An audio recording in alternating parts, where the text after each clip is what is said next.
Description and understanding of an ideal society are two contentious issues due to the divergent views put forward by scholars.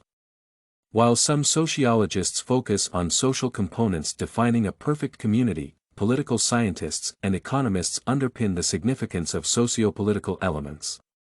Thus, an ideal society incorporates socio-economic and political factors that drive and sustain life. Different scholars present a diverse interpretation of an ideal society based on philosophical or sociological components. They emphasize the elements making the world a better place for the benefit of all individuals. Literature reviews identify the motivations behind the establishment of an ideal society. For instance, Williams posits that gender issues shape the creation of a perfect community in which social and political systems distinguish gendered roles.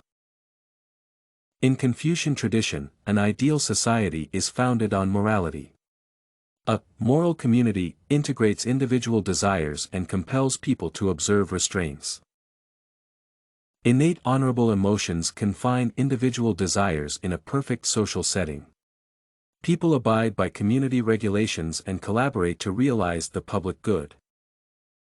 Trust is a fundamental principle which determines decency and encourages people to uphold social checks.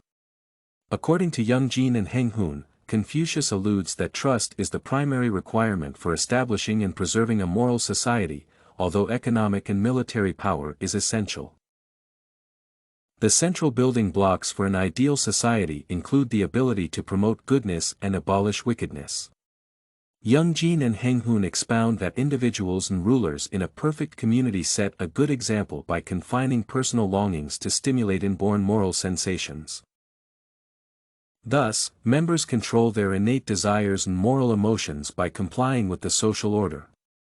Furthermore, they contribute to the realization of public virtues and development of a life community.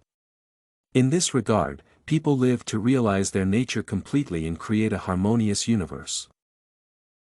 An ideal society upholds oneness and motivates people to acquire absolute knowledge. In this way, community members can identify social subjugation drivers and comprehend the void associated with the preeminence of birthrights claimed by the high castes. Swami Vivekananda is a prominent scholar who advanced the philosophy of oneness and absolute knowledge, mainly in India. Ray and Sethy postulate that Vivekananda envisions a perfect society based on caste. Although class is perceived as a political structure, Vivekananda represents it from a social custom perspective. An ideal community must outgrow political institutions and form a single caste by raising those in the lower levels to the highest category. In this regard, Ray and Sethy allude that all societal orders must overcome limitations observed in each and preserve inherent benefits.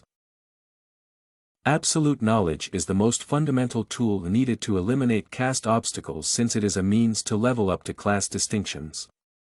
People from different regions, such as Europe and India, must learn to create ideal humanity. An educated society promotes the spirit of parity and freedom.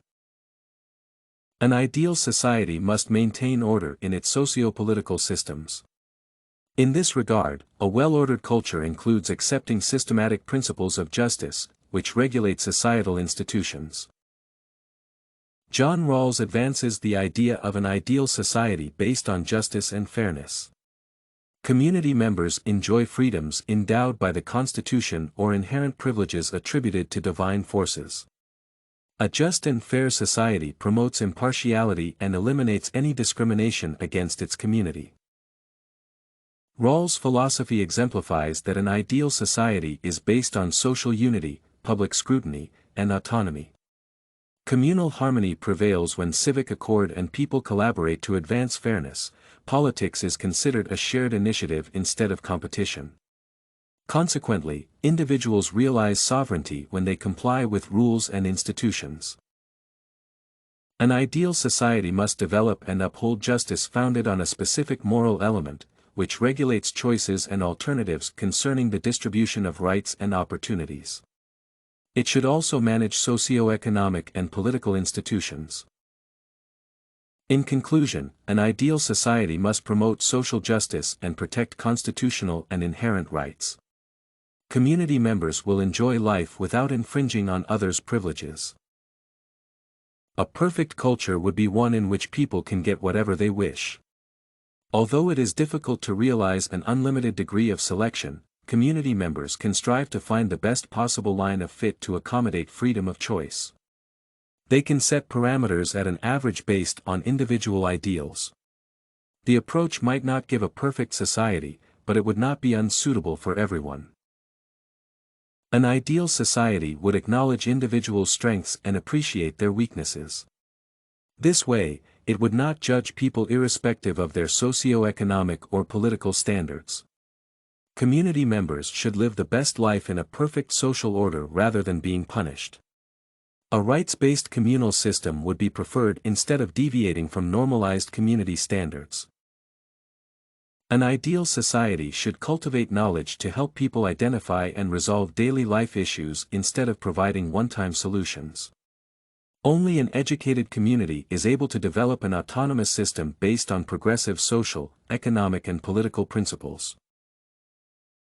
StudyCorgi.com has everything you need for successful studies.